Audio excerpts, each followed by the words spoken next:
All right, ladies and gentlemen, welcome back to the Squad Goals Podcast. I am your host, Gabriel Urziak, and with me, I got my co-star, Seth. What is up, guys? And we have our special guest today, Isaiah John. What's going on? All righty, good stuff. Simone is unable to make it for today's podcast. Maybe he'll call in later, but we may not necessarily need him for today's podcast because both Seth and Isaiah are two Manchester United fans. Unfortunately. And we've decided that we're going to skip our usual agenda for today, skip the transfer news, skip any potential rankings. So this podcast is a little out of the ordinary. They don't even have notes ready. I'm sure they got mental notes, a lot of mental notes ready, but too many. Nothing physically written down. I am pretty much just going to open the floor for Seth and Isaiah to talk about Man United. And if you guys do not understand, Manchester United, very well established football club, very famous, extremely dominant in the mid to late 2000s. And now in the 2022/2023 Premier League season, they are off to a rocky start, and it all came to a massive blow in their recent 4-0 loss to Brentford, a team that just got promoted to the Premier League 2 seasons ago. So enough rubbing salt onto the wound. I think it is time for the fans themselves to discuss what it's like being a Manchester United fan, how their expectations going into this season, what they've experienced these last two games, maybe what they think will happen in the Liverpool game coming up next week, and some players they would like to give some kind words to. Seth, Isaiah. What do you want to say? Open the floor, Isaiah. So I just wanted to say I hate it here. I'm tired of being a Man U fan. Like I was saying earlier, I feel like if I said I was a Man U fan out loud, I'd get beat up on the street. Like it's atrocious right now. We are playing like we've never played before. It's horrible, and I'm just not a fan of what's going on here with the club at all. Yeah, I mean, it's a disgrace. It's honestly a disgrace, a disappointment. It's just so infuriating. Oh God, this team just makes me so angry. 4-0 to Brentford, 2-1 to losing 2-1 to Brighton the week before. 20th place, last place in the Premier League right now. It's just not acceptable. A club of this stature and just how well, like you said, how well established they've been for years. The talent they've brought in, the talent they've been able to create throughout the years, and it has just been extraordinary. We've been one of the best clubs in the world for so long. And, the past couple years have been a little rough, but nothing like this. This is a new level of bad. Embarrassing. It's embarrassing. It's a joke. We're a laughing stock. Brentford and Brighton are going on social media laughing at us. Yeah. Manchester United. It's unbelievable. Just ridiculous. Yeah, we've been talking about Man U all day, basically, and how we've been saying how statistically speaking this team should work. Who do we have up top? Rashford, freaking Ronaldo, Jadon Sancho. Yep. It's just atrocious. And I think the team is really in disarray. Now, people have pointed to Ten Hag being the issue, and I think it's more so a team problem. Yeah. I think obviously a lot of problems in the midfield. The defensive line is not very strong at all. Who do we have? Luke Shaw, Harry Maguire. Good boy. We have Martinez that just came in as well, right? Yes. And it's not going well at all. Even De Gea's making rookie mistakes. If for anyone who has seen that Brentford versus Man U game, literally the first goal, he let it slip through his fingers. That's the way it happened. It looked like he was being passed the ball on day one of training. That should not be happening. Yeah, it's just pathetic. It really is. And I was telling Isaiah and Gabe earlier, I am done blaming the coaches. We've had 4 coaches in the past 2 years. It's not a coaching problem. Right. It's not. It's the players we have. The players we have are not technically good to play for Manchester United. Their ability on the ball, just who they are as players, it's not good enough. It's just nowhere near good enough. Whether it's our forwards, midfield, the whole team, it's just not good enough. Because Eric Ten Hag, he's a great coach. He's a great coach. He was so good for Ajax, led them to multiple championships in the Netherlands, and he's helped create such good talent through Ajax. He's worked with such good talent and players like Frankie de Jong, Anthony. He's just worked with so many different players, and Lisandro Martinez as well, who we have, and this isn't his fault. So I'm done blaming the coaches. It's the players. The players need to take responsibility, because this is just getting out of hand. This is ridiculous.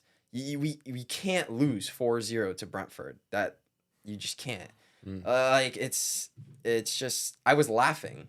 I was we were watching the game together. I was laughing after the third goal.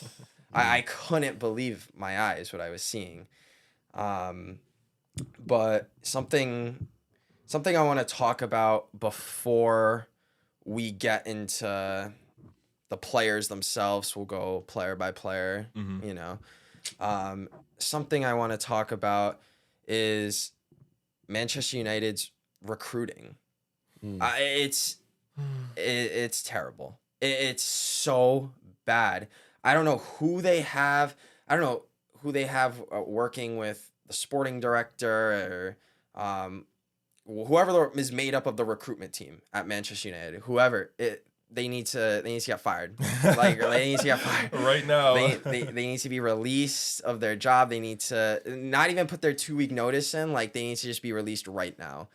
It seems like a lot of their choices in the transfer window have not been towards Man U's benefit. It's ridiculous. I mean, you look at these clubs like Manchester City and Chelsea and Tottenham and Arsenal.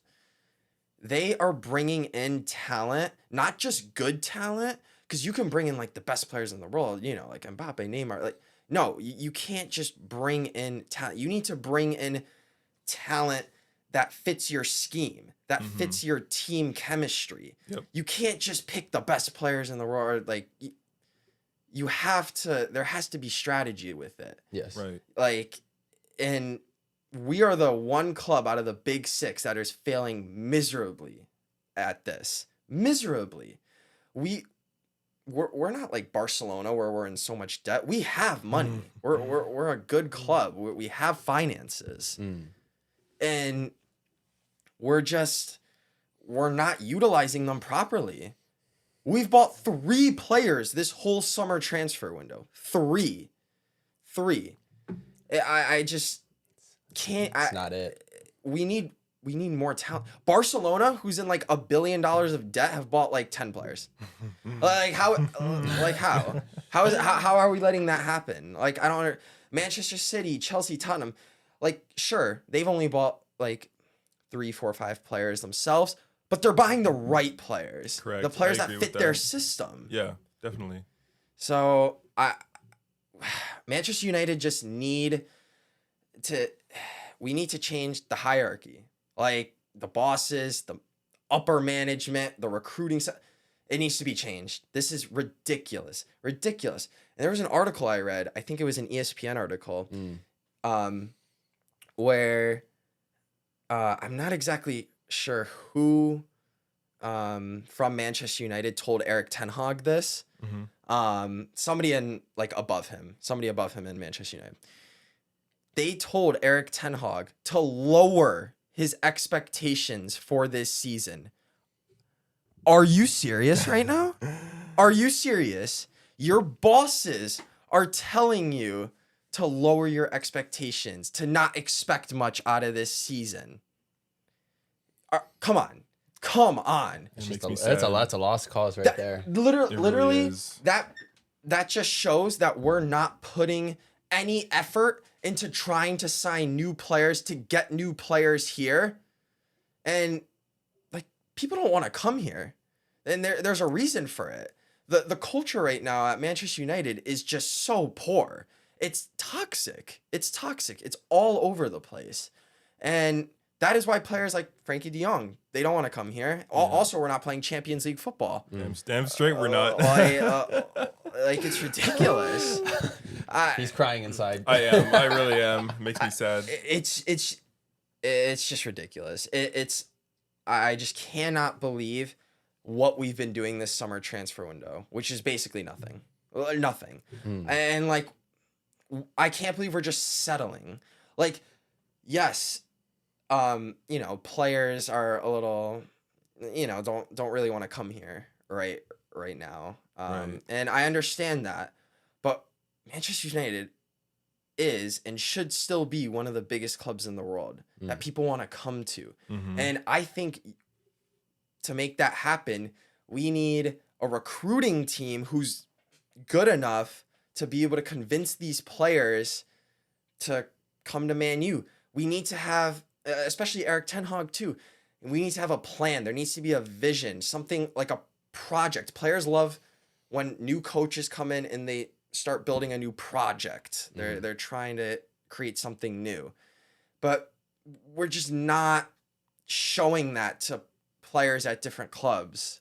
And because I'm telling you, it's more than just Champions League football. There's players that would love to come to Manchester United. They don't care if we're playing Champions League football.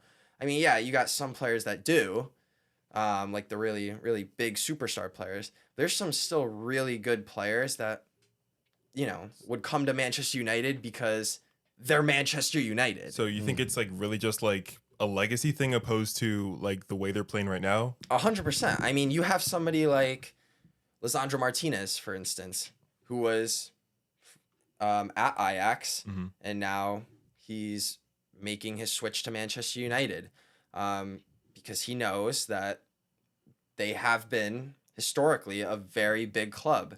Their legacy is great, and there's a chance, and he's worked with Eric Ten Hag too, so he knows the coach, and there's a chance that, you know, this ship will eventually turn around, get better. And it's tough. It really is tough, the situation that Man U is in, to bring players, but we're just not trying hard enough. There are players we can get. We're just not doing it. And we need to. We need to, because some of the players we have right now, disastrous. Just they're jokes. They're jokes. I cannot believe they're wearing the Manchester United badge. Like you look at, you know, like 2007 to 2013 Manchester United legends. Yeah. Go look at those teams. All of them are legends. These are legends? Are you kidding me? Fred, Scott McTominay, what kind of legends are these? Like, yeah. So I just wanted to get that out there about the recruiting. It has been poor. It has been really, really bad, and it needs to be better. But at this point, it's not even going to matter much more, because transfer window closes September 1st. Right. It's August 15th. It's 2 weeks to go in the transfer window. Have to wait all the way until winter, supposedly. Yeah. Right. The next transfer window. Ridiculous. That is brutal to hear for Manchester United. It's almost interesting in a way, because it's like you got all these big clubs, right? You got the top six that have been consistently top six for quite some time. Like they all finished last year, you know, 1, 2, 3, 4, 5, 6, and everything like that. And even, I think, correct me if I'm wrong, but I think last year, I mean, the 4 teams that are going to Champions League are Man City, Liverpool, Chelsea, and Tottenham. Yes. While Arsenal and Man U are going to Europa League. Sounds about right, yeah. That is right. Yes. But like, how is a team like Arsenal able to bring in, like, you know, players that like at least make the team look good? Is it really all, like, does it root back to the ownership level? Whereas Man U, like their players, like, is it like you said, like the transfer window that's not working correctly? Is it, like you said, maybe some of the players themselves are not enjoying their time at Man U? Like there's something going on, I think, on the inside that's definitely affecting their outside on the pitch play. Yeah. You want to take this? You want me to take it? You can go for it, bro. Got it. All right. You're already fired up, so just keep it going. I'm very fired up. Yeah, so that's a good question. I think with Arsenal, like, it just has to do with, one, their hierarchy, their recruiting staff is very good. You know, they want to win. They have the drive. It's not toxic there. And Arsenal's been building. That's what they've been doing. Because I'm going to be honest, Arsenal for the past few years, they haven't been the best. They really haven't been the best. But that's okay because they've been building slowly, adding in specific pieces, whether it's in defense, midfield, forward, anywhere, bringing in certain players. And you saw it at the end of last season. Arsenal just missed out on Champions League. They pushed so hard. They were doing so well at the end of the season and just missed out. It was very unlucky. But now look at them. They're a force. They look unstoppable. They're 2-0 with Man City. Gabriel Jesus is a new god on that team. Like, it's helping you out in fantasy. I was gonna say, you're only saying that because he got you like 19 points in fantasy. Nah. I mean, he did, but come on, he is great. And This is true. Zinchenko as well. Oh, I love Zinchenko. Yeah, he's so pretty good. solid. Like, they're just bringing in these pieces. And they've been developing pieces like Gabriel Martinelli. Oh, he's looked so good. And their midfield looks good with Xhaka and Partey. Like, they got a very well-established midfield. They have Gabriel and William Saliba at defense, who are decent, pretty good. And at Ramsdale, I would keep, like, they've been building. They've been slowly bringing in pieces. You saw it at the end of last year. And they're ready to win. Like, they have the drive, which is what Manchester United does not have. That's what we don't have. And, like, we're struggling to bring in these pieces to build this team. And now look at Arsenal. Like, right? Look at them now. They look really good. The pieces have come together, and it's clicking. It is clicking for Arsenal. But Manchester United, like, toxic culture, hierarchy is so toxic, and it's just corrupt up there. It's so bad. And we're not doing anything. We're really not doing anything. We keep blaming the coaches. We keep bringing in new coaches. It's not the coach. Eric Ten Hag is a great coach. It's not the coach. We need to. I know this is going to take time. This isn't going to be an overnight thing to fix Manchester United, because we are in a hole that is so deep. Like, this might take a couple years. It really might. But losing 4-0 to Brentford is just embarrassing. Like, even when Arsenal was going through their phases, like, they never lost that bad. Right. Like, I understand if we lost to, like, a Liverpool or Manchester City like that. That's a little more understandable. Brentford, are you serious? Literally they just came from the EFL like 2 seasons ago. 2 seasons ago, yeah. Like, and don't get me wrong. Like, they have good pieces. They're a good team, but we're Manchester freaking United. That shouldn't happen. It right? can't like, we have fallen so low. I'm telling you guys, every other Premier League team, the other 19 teams, I think they can all beat Manchester United right now. Every single one. Yeah. Even the teams that got promoted this year, Fulham, Bournemouth, Nottingham Forest, they can all beat. I'm not even joking when I say that. I'm literally not even. Yeah. Our boy Jesse Lingard. Dude, literally, like, I think they can all beat us. And you know what I it's a think? shame. It's such a shame. We're a bottom tier team now. We are a bottom tier team. So now I'm curious to ask you this, because, you seem to have quite the understanding of what's going on, like what the issues are between Manchester United. And you could probably name quite a few, but what would you say are, like, the main differences? Because you've been around throughout, like, you started watching football and became a Man U fan, like, during their peak, like in the late 2000s to the early 2010s. He's an old geezer now. Like, right towards the Early 2010s, yeah. towards the twilight years of Man U's, like, dynasty or whatever. So when you see their culture, their formation, the way they carry themselves, and the way they play the game, whether it's smarter, more energetic defense, or just more high press offense, or whatever it was way back in the day, and then you compare it to today's Man U with, like, you can say that, like, they have a couple of players on their teams that were at least at one point in time considered some of the best in the world. You know, Ronaldo and De Gea and Jota and, you know, some of your, or I forgot the other guy's name, not Jota, but some other players on your team. Yes. Sancho was what I was thinking of. Sancho. Might be, not Jota. I don't know where that came from. But I think Liverpool or whatever. Yes. Yep.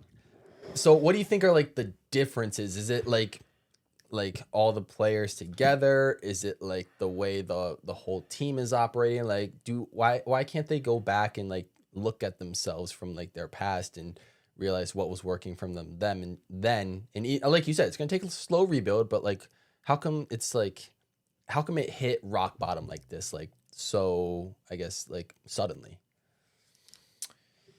I mean, I'm not very knowledgeable in comparison to Seth, but I think what I've been able to observe is the team chemistry. And I know that's not really a tangible statistic, but you can see that everyone's just playing their own game.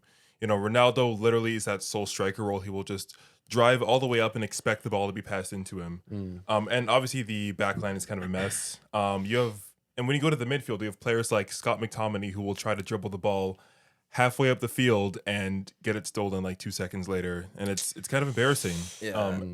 Like I said before, chemistry is not really a tangible statistic, but you can clearly see that these teammates are not working together the way they should be. But it's one of the most important factors, that's for sure. Yeah, it's unfortunate because the pieces are there. I think individually these players are good. We watched a video earlier today talking about some of the individual players on Man U who play for England, the English national team. Harry Maguire, Luke Shaw, Sancho. Like these are all great players, but they're just not cohesive right now. Yeah. No, I agree. I think, and just going back to what you were asking about the team from 2013, 2012, like back when I started watching it. Well, let's just say we don't have Sir Alex Ferguson anymore as our manager. So that's answer enough. That answers all the questions right there. Yeah, I mean he was one of the best coaches ever, and the talent is so much better back in that team than this team.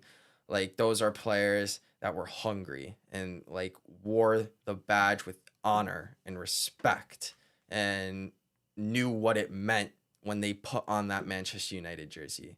These players are just, you know, lollying around like they don't even care. Like they're just doing their thing. Like it doesn't even compare. It doesn't even compare. Can I give you guys a statistic that'll blow your mind? Yeah, go for it. Okay, I actually have two statistics. First statistic, I know you guys heard this one because I think I told you earlier. But yeah, Manchester United have not started 0-2 in the Premier League since 1921. That's 101 years ago, by the way, if you're not good at math. Just for our audience out there. Yeah, that's a century ago, guys. Yeah. Crazy. Yeah, Ten Hag, I think, is the first newly promoted manager to lose his first 2 Premier League games. Yeah. And it sucks because, like you're saying, it's not entirely his fault. Yeah. Right. And then I got a nice little Sir Alex Ferguson stat for you, which I think will kind of blow your mind, actually. So we just lost 4-0 to Brentford. Okay. And again, I'm not blaming Eric Ten Hag for this. But he, in his second Premier League game, lost 4-0. Sir Alex Ferguson was Manchester United manager for 21 years. That's including every Premier League game, including Europa Leagues, Champions Leagues, FA Cups, Carabao Cups. That's over like 1,000 games. He only lost 4-0 3 times in his whole 21-year career. 3 times. Yikes. In 1,000+ games, Sir Alex Ferguson only lost 4-0 3 times. That kind of hurts my heart to hear that. It really Isn't does. that insane? Like, Manchester United should never, ever lose 4-0. They shouldn't even lose to Liverpool, Manchester City 4-0. Yeah. Like, I know now it's different, but come on. But like, really? even like 2 seasons ago, that should not serious? have happened. Yeah. I'm just mind blown at what this team has become. From watching them when I was like 10, 12 years old to like seeing them just get worse and worse and worse. After Sir Alex Ferguson left in 2013, worse and worse. We've been through like freaking 10 managers since then. Like, just got worse and worse and worse. And now we've completely hit rock bottom. Completely. I've never seen it this bad. Like, it's been bad, not this bad. I think it's so strange because they looked really good in preseason. I think obviously They did. like that they did. I was gonna bring that up. Yeah. yeah, obviously Go in ahead. preseason like teams are trying to try new things out, bring in younger players to see Yep. what's going on. But it's so weird because even Harry Maguire was like putting in the work in preseason and he looked so good. And like what happened, guys? Yeah. What happened? We're in 20th place right now. Like what? I can't. I don't know. I can't even answer that. Like, you're right. We did look good in preseason. I was like, okay, like maybe we're you know. That's literally why I put Harry Maguire in my fantasy team because I was like, okay, I'll have him on the bench just in case. Yeah. But he's gone now. Like, bye. He's gone. Yeah. Oh yeah, it's not even close anymore. Yeah. I don't know. I don't know what happened. I really don't. It's just, it's a travesty. It really is. It's an embarrassment to the club, to its history, to its legacy. This shouldn't be happening. And I would like to transition now into the players because the players need to take some responsibility. It's their fault. I've said it twice already on this podcast. I'm done blaming the coach. Yep. I'm done. It's you're right there? I'm fine. I'm fine. I just don't worry about it. Don't worry Oh about it. boy, Yeah. All right. So yeah, we're gonna go one by one, position by position here with these players. and Seth is gonna absolutely roast him. Just So I'm gonna bring no holding back. So I'm gonna bring some players up for Isaiah and I to talk about. I'll talk about them first. Isaiah, you can chip in whenever you want. Oh yes. So we'll start with the keeper position. Oh. Trash. I'm sorry. We need Dean Henderson back, and we need freaking Brandon Williams. I would like to offer as tribute to be the Man No, U literally keeper. sub us in. Sub us in. Like we could literally like carry Manchester United right now. Anyway, Yeah, we continue. could use goalkeeper Gabe over here. I have not as played our- as our I have keeper. not played a competitive soccer match since the 6th grade. So That's fine. It's That's better fine. than De Does Gea, that bro. He's good. does that qualify? I think it does. I think you're qualified to. Honestly, I can stop penalties. honestly, I think the Manchester United recruiting staff would look at you and think you'd be a great asset to the team. I don't know if I take that as a compliment. Get your cuter players, on, just considering go. the players they bring in, but Yeah, it's who knows? yeah. All right, it's but bad. the real goalkeeper for Manchester United, the keeper that I watched single-handedly lose Seth the Europa League. the Europa title that game. Yeah. I think that might have been the not being able to save a single penalty out of 11 straight penalty kicks he faced. So And then yeah, when that he was goes great. up to kick it himself, He misses. Yeah, the no, that was great. That was a wonderful time. that was a moment. Yeah. that I don't think I'll ever forget. So let's start with David De Gea here. Talk about him for a sec. He needs his long hair back. He does. He really does. He needs the flow. He needs the flow. And I just need to say, I don't think I've ever seen a more inconsistent goalkeeper in my life. Let me tell you, David De Gea has had some of the most beautiful games I've ever seen. He has made saves that not many keepers in the whole world can make. Like, he has had games where he's made 7-8 saves and his distribution was just beautiful, flawless. And he looked amazing. So good. And then we have the David De Gea who can't save a rolling shot that goes right through his hands, can't save a penalty kick in 11 straight penalties, and has terrible distribution, kicking the ball to a Christian Eriksen who's clearly is like being marked. guarded by like 2 players. I've never seen such inconsistency at the goalkeeper spot. I don't get it. He's been so good and so bad. It's ridiculous. Like last year, I thought he was really good last year. I did. I thought he had some like bad moments, but I thought overall he was pretty good. He really single-handedly like saved us in a lot of our games last year, especially towards the tail end of this season. And now these first 2 games, he's just I don't know what's going on. Like Rip the clean sheets. Yeah, like damn it's straight. Yeah. so. And yeah, I mean, Dean Henderson, sad to let him go to Nottingham. He's gonna do big things there. I think he might be on loan though, so we might be able to get him back. But I actually don't know if he's on loan or if they fully bought him. I'll have to check that out. Gotcha. I know you guys will know in the comments, but yeah. So I mean, Dean Henderson is a great keeper, but honestly, after last season, I was like full confidence for David De Gea. Mm-hmm. And you know, I still do believe in David De Gea. I think it's just the whole team is just struggling right now, and he's just like fallen to that. And like, don't get me wrong, there's no excuse for those first 2 goals. Like that was inexcusable. That really was inexcusable. But he's had these games before and he's bounced back in a huge way. So him as an individual player, I'm not completely worried about. Because I've seen this story before with him. I've seen it. So I think he will bounce back. Could take a little time, but I'm not saying, replace De Gea like right now, like, start backup keeper Tom Heaton. Like, come on. like that's not what I'm saying. So De Gea has been poor, really bad to start the season. But still 36 more weeks to go. I think, the team can't get much worse from here. So the only way is up.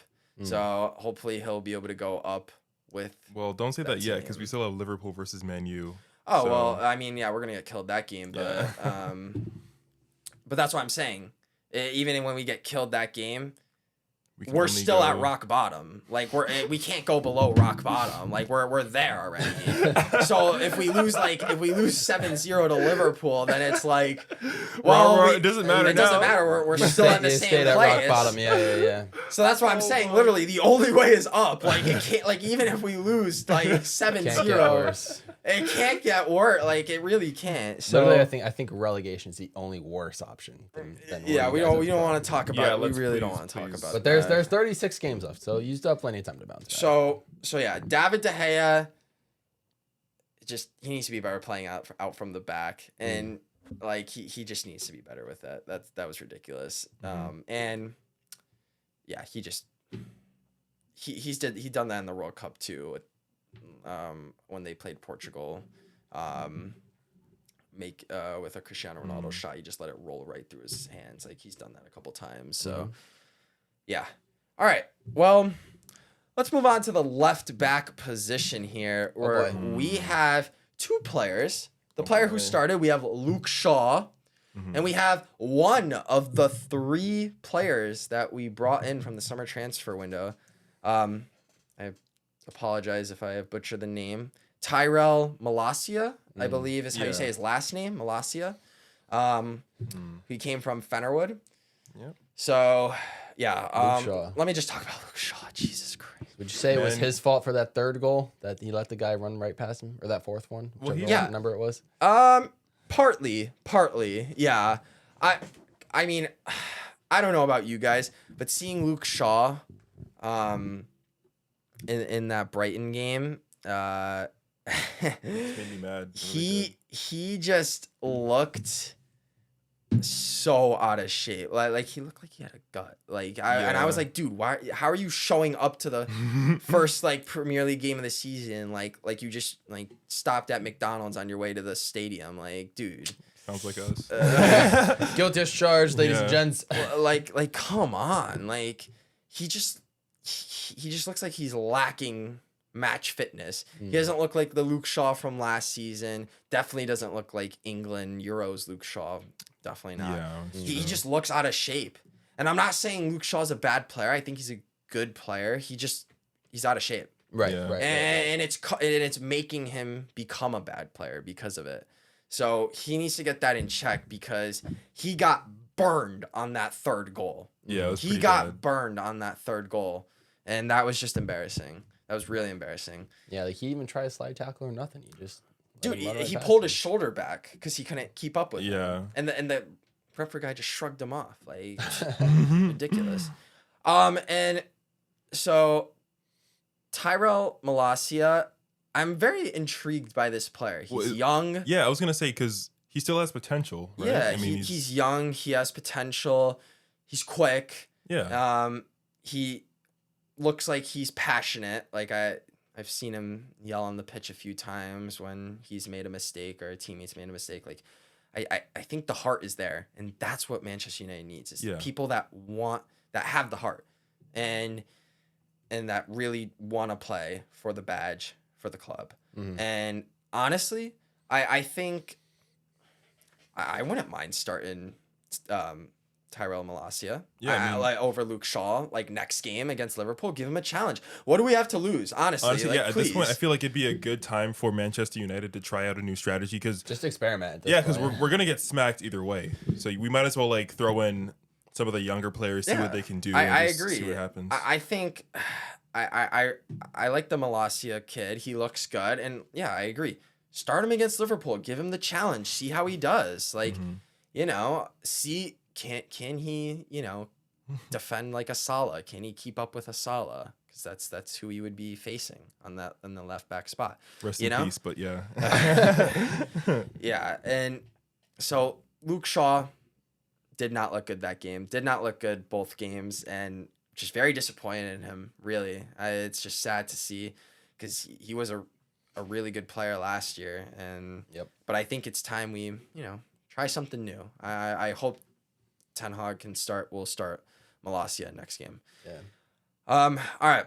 I'm gonna move on to the right back spot before we get to the center back. So I know Okay. we're gonna take some time on the center That's fair. back. That's fair. I Save. understand So that. I understand it. so we got the keeper out of the way. We got the left back out of the way.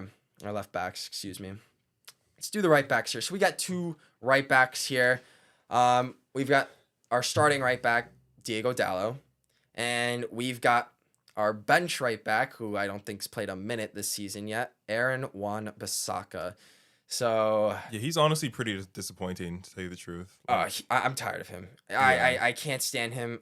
They're actually trying to get rid of him, Manchester United, which I'm finally like a good move That's that fair, the yeah. club's doing. Yeah, right. Actually.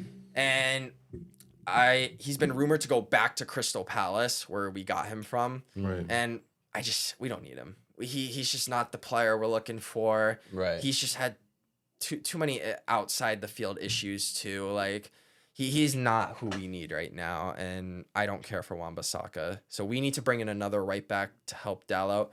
But yeah, I'm done with Wan-Bissaka. He can leave. I don't. That's all I have to say. He's not the player we need.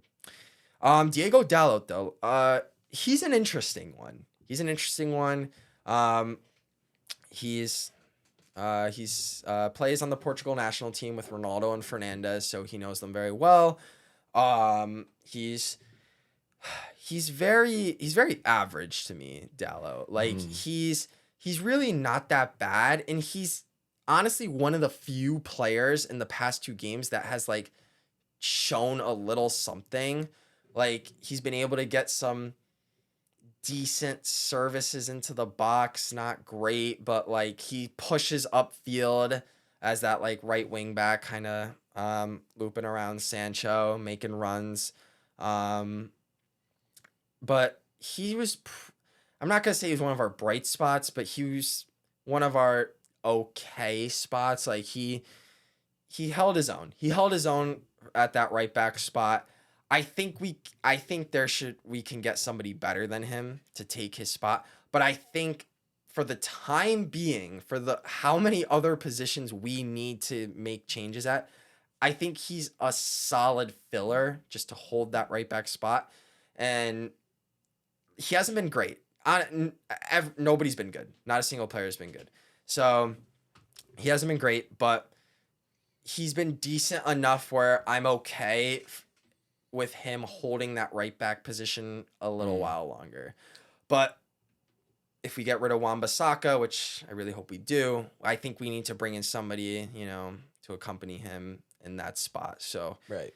I think I've been okay with Dalot. He's been all right, in my opinion. So, do you have anything you want to mention about the right backs or I'm all set. Let's move on to the center crown backs? jewel, the captain of the team, the one and only Harry Maguire. Oh. Now, I personally like I said before, in preseason, I had a lot of faith. He definitely struggled last season. Obviously, like memes galore, like on TikTok and whatever.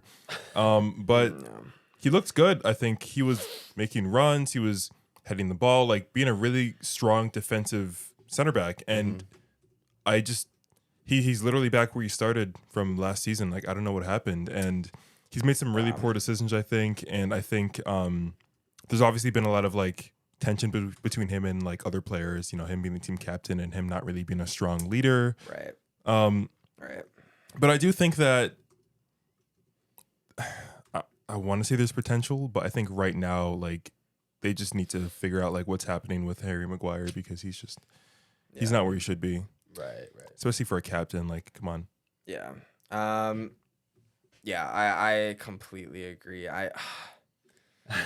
Harry Maguire, man, this guy. Sorry, not to interject. I love the guy. Like, I think as a guy, like he's like a great person, but as a player, he needs to like get back in the gym, get himself together, and like take a few seasons off and like figure out what he's doing right now. This is a player we bought from Leicester City for $80 million. Whew. Yeah. My goodness.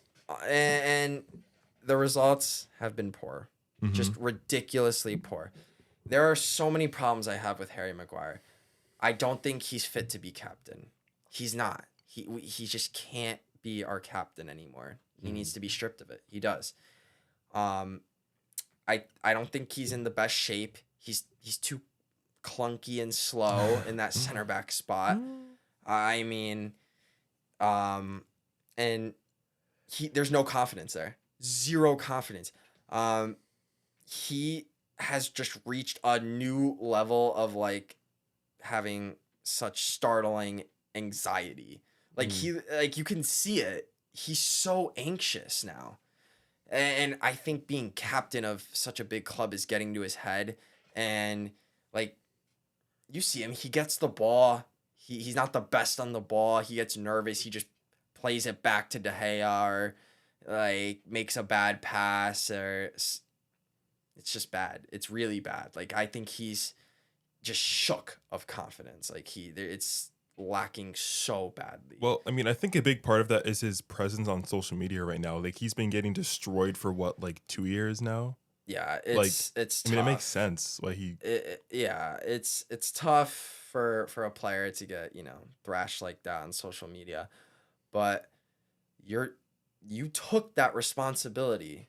You took that responsibility to be captain and be a leader for this team. And you have not lived up to expectations whatsoever. And it's embarrassing to have Harry Maguire there. I'm sorry. He needs to go. He needs to go. I would want to maybe say, let's give him another chance, get himself to, fix himself, whatever. But it's been too many years. It's been 2-3 years of this now. And I'm just done. I'm just done with him. I'm done with him. We need to bring in a better presence. And honestly, I'm going to be honest with you. I really think we brought in Rafael Varane for a reason. He's still a really strong center back, a Real Madrid legend. And I personally think I would want our starting 2 center backs right now that we have available on the team should be Martinez and Varane. I really do. I think Maguire's just not good enough. We need to sell him. He needs to go. I know. Oh, geez. Just thinking about the other center backs on our team.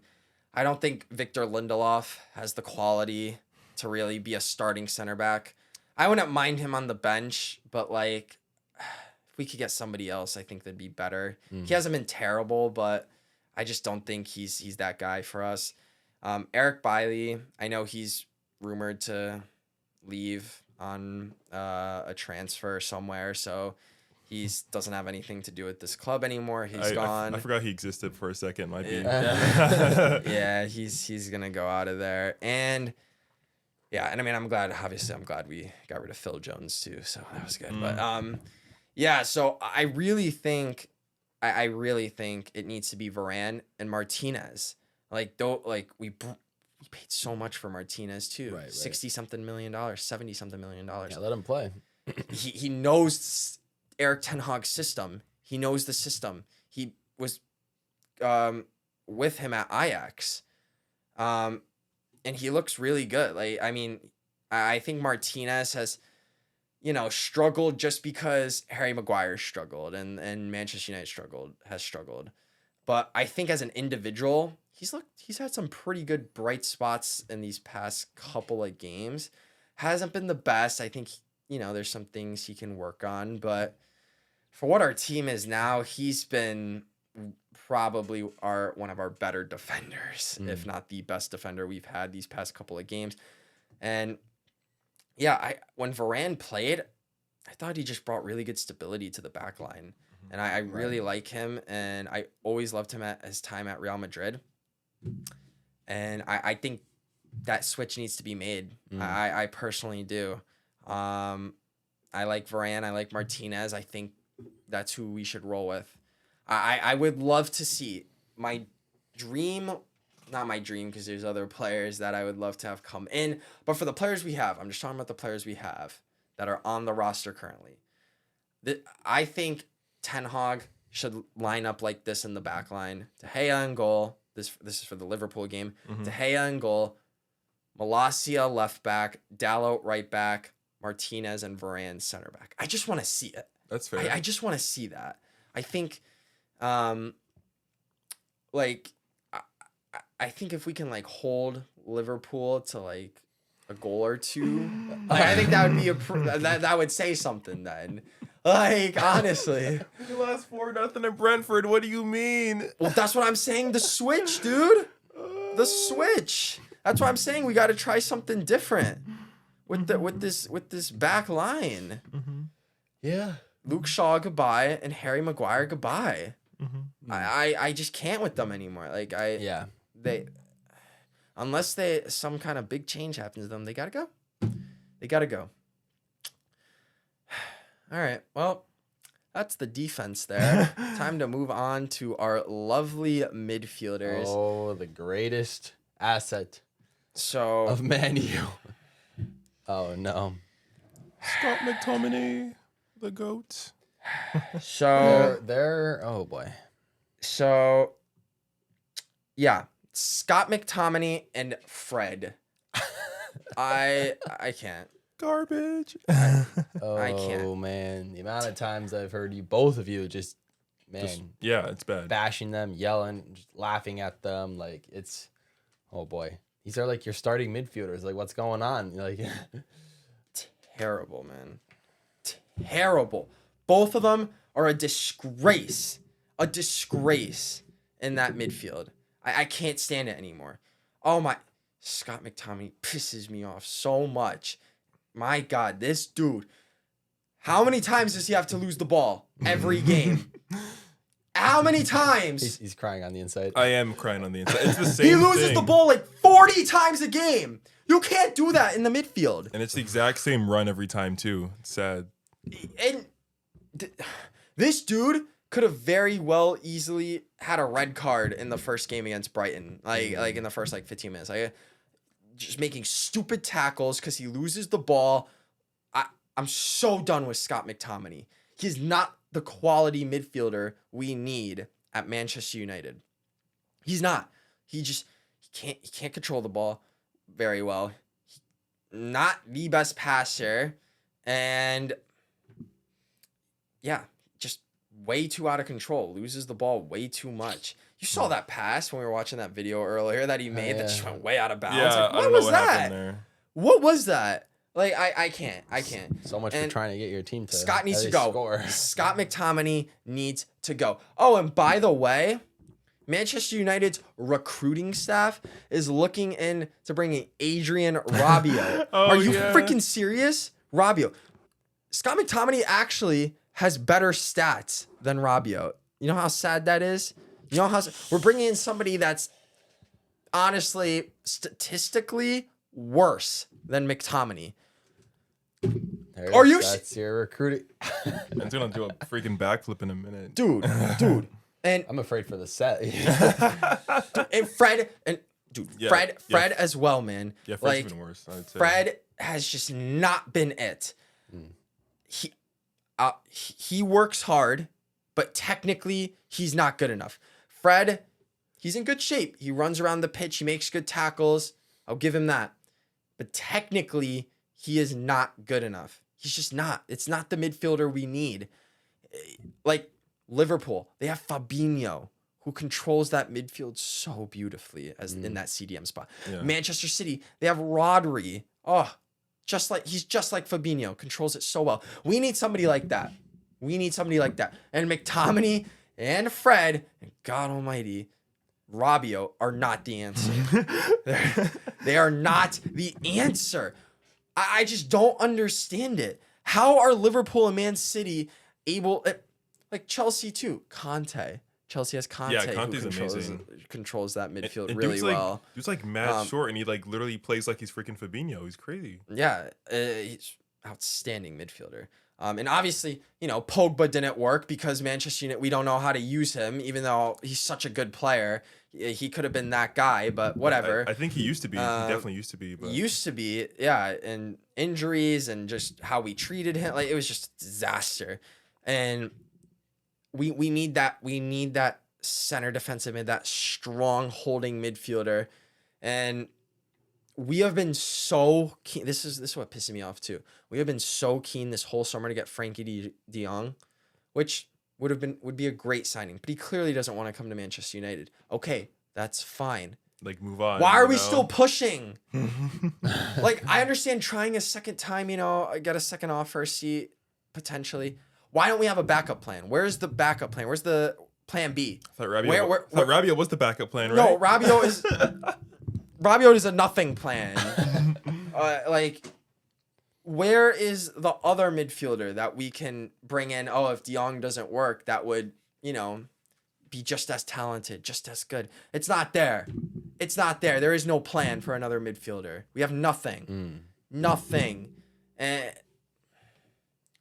it's just ridiculous. And talking about the options we have on the bench, we have Donny van de Beek, who has also worked with Erik ten Hag back in Ajax as well. He went on to loan to Everton last season for a little bit. I thought when we got Donny van de Beek, he was going to be a superstar. I was like, oh, this guy's going to control the midfield beautifully. Like, just a great player. And what I'm really hoping is, he finds himself again under Ten Hag. Like, he can, get that connection. But, yeah, I mean, it's just unacceptable. I mean, I personally, against Liverpool, would not play Fred or McTominay. I would just play. I'd try Van de Beek. Just try a whole new lineup. Yeah. Try a whole new lineup. Let's just see. It doesn't matter anymore. It just doesn't. Try it. And I would love to see, and we'll get into these two players next, but I just want to see how maybe like a Van de Beek, Eriksen, Bruno Fernandes midfield would maybe go. Just curious. That sounds so weird, but at this point, yeah, why not try it? Like, it's a little bit more attacking because Fred and McTominay are more like your CDM types. And, Eriksen and Fernandes are more your attacking midfielders. Van de Beek's more central mid, a little bit more attacking himself as well. So it would be a very attacking midfield, but at this point, who cares? Like, come on.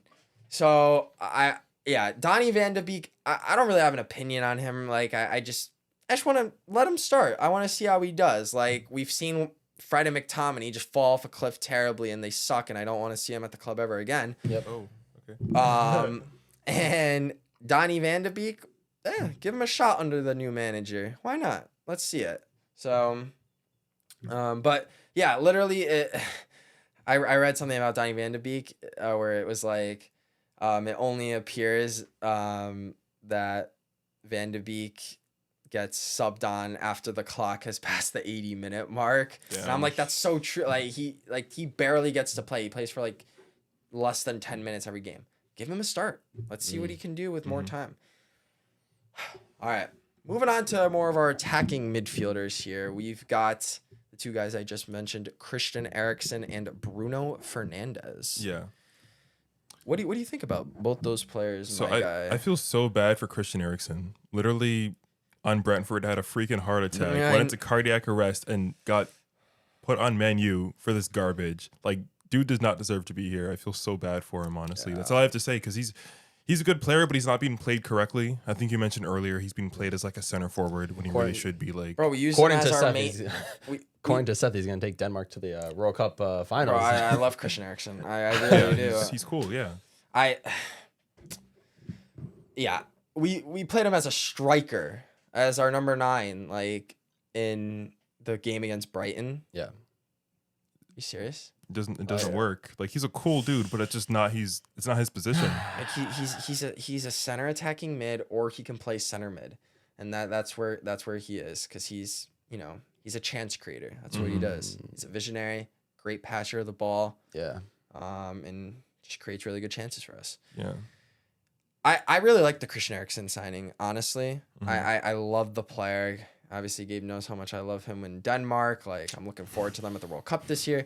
I think he's a true leader.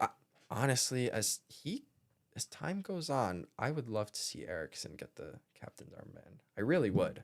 I would love to see Eriksen get the captain's armband. It's possible. He is a really good leader. Definitely he is possible. Yeah. Obviously not right now. He's new to the club. Like, got to give him time. Yeah, for but, sure.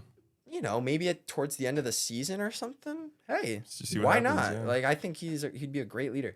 Yeah, I love Christian Eriksen as a player. And he hasn't been the best, but these past 2 games. But like I said, nobody has been. Just a result of our whole team, and I think there's potential. I think there's potential for him to find a good starting spot in our. I mean, he's starting already, but like to hold a starting spot for the rest of the season. I think we needed somebody like an Eriksen, bring a little of that balance to the midfield. A really good chance creator, good passer of the ball, and yeah, I think I'd like to maybe get somebody like a little younger in that spot. Maybe Eriksen could be like one of those super sub types, because he is getting a little older, but and with his like the cardiac arrest he had, you just want to make sure everything's okay, and For sure, yeah. that he can play as long as he is able to, and but for now I don't have a problem with him. I thought that was a good signing for us, and hopefully he'll develop into a really good asset for our team. So yeah, Christian Eriksen, solid, but yeah, we'll see where that goes. But yeah, the next guy I want to talk about here is our good old pal Bruno Fernandes. Hey. So, one Man U player of my fantasy literally, team. so 50-50. He was great in his like first season at Man U, and now he's just. I don't want to say he's garbage, but he's just not where he used to be. Yeah. Yeah. Completely. He's fallen off a cliff. Like, just. Like, yeah. It's just sad. Boy. I mean,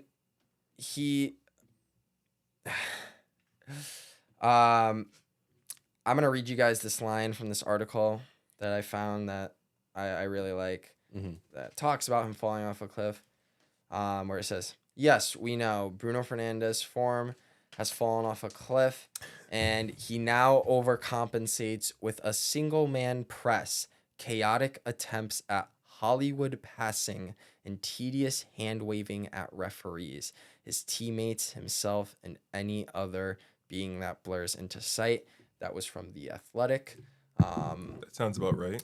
Yeah. And that was perfectly put. I mean, this guy, he does overcompensate with a single man press, and he makes some ridiculous pass attempts. And like he used to be able to hit those, and now he's just struggling. Like his creative spark in our midfield, being able to find that through ball, that ball over the top. He used to be so good at that, and now he can't even hit those passes anymore. And like the creativity from him, the spark is just gone. It's gone. And yeah, all he does now is just complain to the ref, throws his hands up, gets mad. Like, it's just such a shame. It's really such a shame, like what he's becoming. Because he was so good for us in his first year. Amazing player.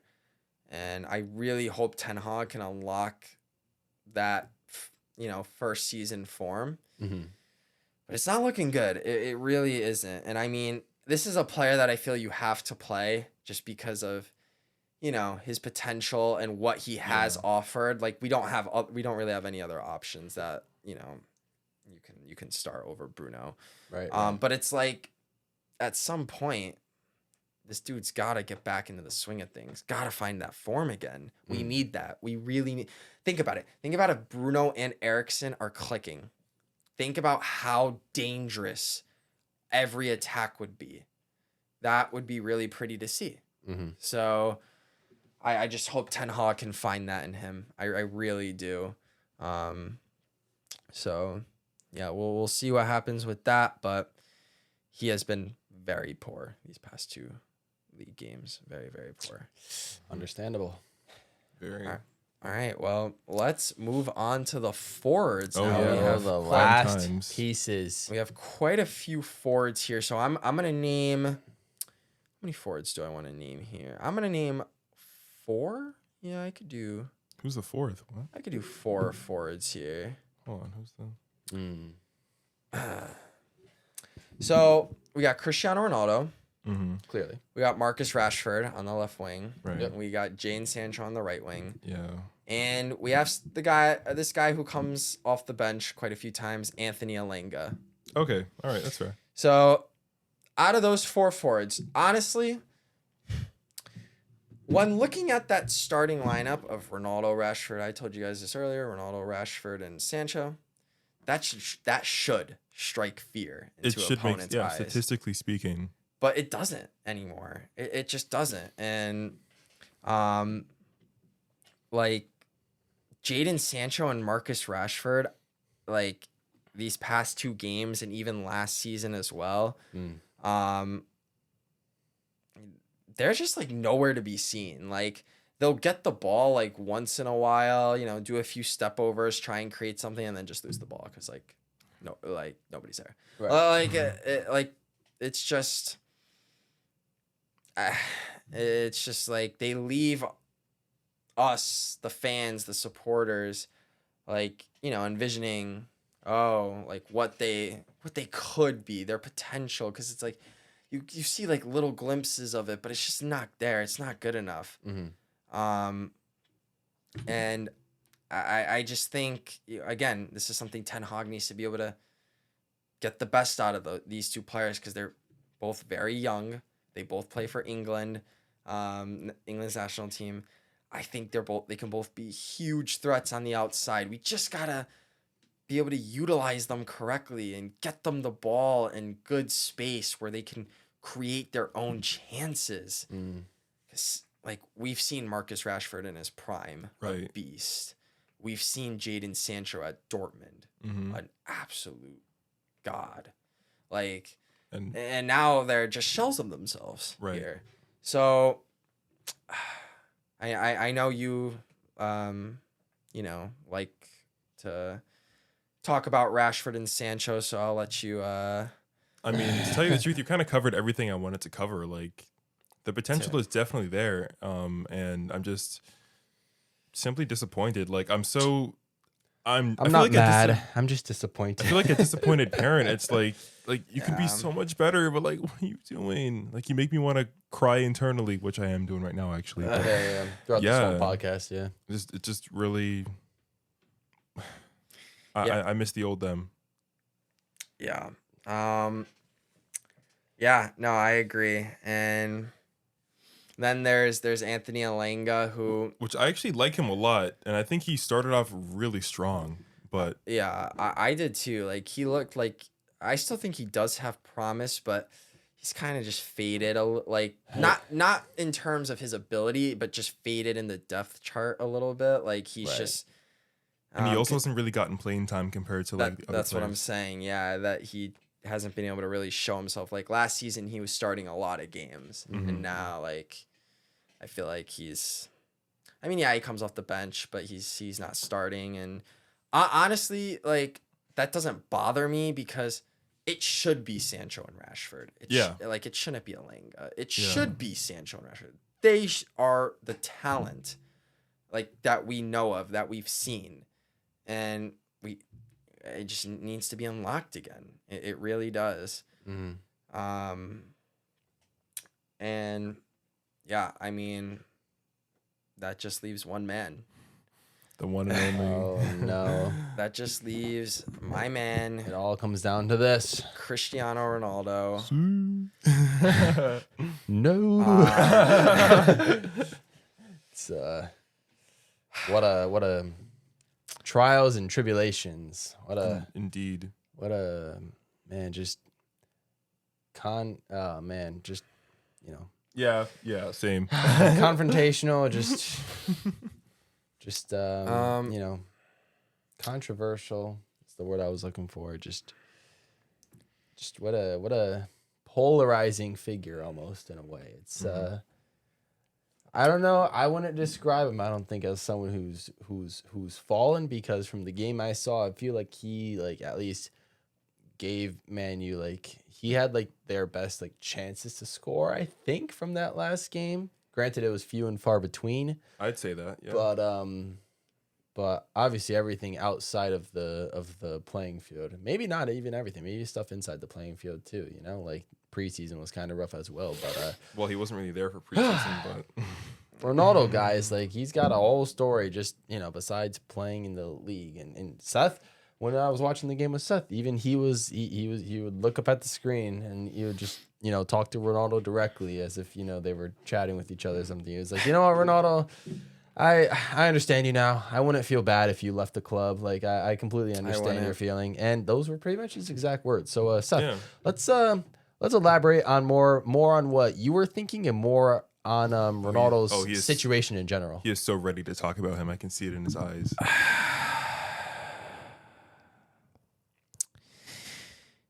Yeah, Cristiano Ronaldo, my guy. Yep.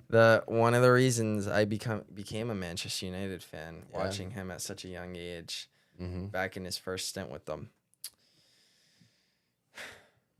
It's a shame. It's such a shame what the club has become, and everyone is calling, poking fun, and not necessarily poking fun, but they're criticizing Ronaldo for wanting to leave Manchester United at, such a down time in its club's history. I don't blame him. I do not blame him, and let me tell you why. Like, of course, he's Mr. Champions League. He wants to go play Champions League football. That I understand. But what people are failing to realize about this whole situation, this whole summer transfer saga with where's Cristiano Ronaldo going to end up? Like, why does he want to leave? Like, blah, blah, blah. What people are failing to realize is when Cristiano Ronaldo played at Manchester United, his first stint with them, the club was in its glory days. They were winning Champions Leagues. They were winning Premier Leagues, FA Cups, Carabao Cups. They were winning everything with Sir Alex Ferguson in that godlike squad. And then he makes the big money move to Real Madrid. is there, does so well there, goes to Juventus, and then he comes back to Manchester United. And this is a guy who remembers Manchester United as being one of the most dominant and best clubs in the world. And they were untouchable. And he comes back to it, and Harry Maguire is captain. And they're in shambles. And they're just in absolute shambles. Like, this isn't the club he remembers. Like, he loves Manchester United. He doesn't want the thing is, Cristiano Ronaldo doesn't actually want to leave Manchester United. He actually doesn't. He loves the club. He really does. He doesn't recognize the club. That's tough. That's got to be real hard on a player of his caliber, because you're used to being, when you played for Manchester United, being on this team that was so good and so dominant for so many years, to a club that is now in last place in the Premier League. Like he just doesn't recognize the club. He sees the logos of Manchester United, but he's like, what have they become? Like, what is this? And dude worked his ass off last season. He scored 18 goals in 24 games, third highest Premier League goal scorer last season on Manchester United, who are terrible. Big props to him. Big props to him. It's very true. Very true. Yeah. Like, it's not like he's a slacker. He works really hard. And he played every game. Maybe he would have gotten top goal scorer? Question mark. I don't think so. Not maybe with the team dynamic last season. Maybe, but I think it was only like 25 or something. It was 23 with Son and Salah. Yeah. But it's just sad. It's real, and I love Cristiano Ronaldo. I love, unfortunately, Manchester United, but but I don't blame him for wanting to leave. And it'll break my heart when it does happen, and I'm pretty sure it's gonna happen soon. But he deserves better than this. Like, he's, he did the year there. He just wants to play Champions League football, and he wants to, and he just can't be at that club because he doesn't recognize it. He just doesn't. But yeah, I feel really bad for him. I do. It's such a tough situation he's in right now in his career, because he's getting a lot older too. Not a lot of options to go. Teams don't want to pay his, wages. Right. So he's in a tough predicament, but I understand it from his point of view. Like, I get it. I understand it, and people need to stop criticizing him, because he did so much for our club. He was one of our club legends. He'll always love the club. And the thing is, if we were just a little bit better, somewhat decent, made Champions League, or even if we didn't make Champions League, if we just weren't rock bottom, I think he would, maybe stay. I think he would maybe sacrifice a year of Champions League to do Europa League. And then if he saw the project and it was building, and, we were doing better, and got Champions League that next year. But no, there's nothing happening at Man U right now. There's nothing. So it makes sense to me. It really makes sense to me that he wants to go, and he should. He really should. He deserves better than this. It's just sad. It's so sad. But yeah, that's what I gotta say about Ronaldo. And yeah, I mean, just some closing remarks here about Manchester United and where they are. Oh boy, sit tight, guys. Yeah, I mean, Eric Ten Hag, I know he's a good coach. I have a lot of faith in him. I trust him. And I read something that Brentford ran in their game. Brentford as a team ran like 8.5 more miles or something like that than Manchester United as a team. So yesterday, Manchester United were supposed to have a day off of training for rest. Ten Hag canceled that day off. All the players came in, and Ten Hag had the team run like 8.5 miles to make up that distance that they weren't covering. Because you just saw it in the game. Brentford, they had heart. They wanted it. They were pushing. They were aggressive. They played so well. They were dangerous. They were threatening. Manchester United were just like, skipping around the field. Like, I don't know what they were doing. Like, nobody was running. Nobody was trying. It was so poor. And that's what I'm like about Ten Hag is, like, I'm glad he does stuff like that. I'm glad he's just not, like, folding over and being like, oh, yeah, have the rest day. We'll just pick up on Monday. Like, nah, like, this needs to be fixed right now. Like, he's not messing around. Like, he's pissed. He's ready to change this culture. And I think to do that, he needs to be really firm with them. I think captaincy needs to change from Maguire. I think lineups need to be completely changed. I think we need to start some new players. And we need to bring in good talent that fits Ten Hag's scheme, what he wants to do. So not Rabiot. No, not Rabiot. We need an attacking footballers, players that are going to press. He's all about pressing. He likes to play 4-3-3, likes to play pressing football. Those are the type of players we need. Not just the glamorous names. We need players that fit the scheme, fit the game plan for Ten Hag. And those are the few things that need to happen and to just change this toxicity of a club and culture. And this isn't going to be an overnight thing. Right. We're going to get killed at Liverpool on Monday. That's a no-brainer. That's going to happen. This is something that'll take a season or two. Like, there's no shot we get Champions League this year. So it's just not happening. But if they start, hopefully Ten Hag will, realize these things, and I think he is, and just he needs time, put the pieces together. We'll get there. But right now, it's not good enough. There you go. Said it from the Manchester United fans themselves.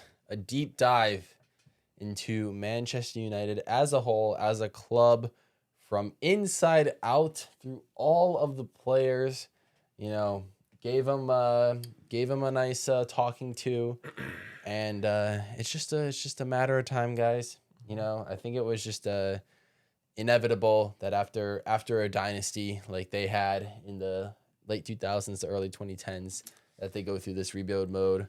Although, like we said, nobody expected them to go, this rock bottom, but that's where they are at the moment, and we will see how things pick up. Like we said, 36 games left in this season, and I hope that this even though this was a kind of a rough episode for maybe you guys to film, hopefully it was almost therapeutic in a way. You got some stuff off your chest. That's funny.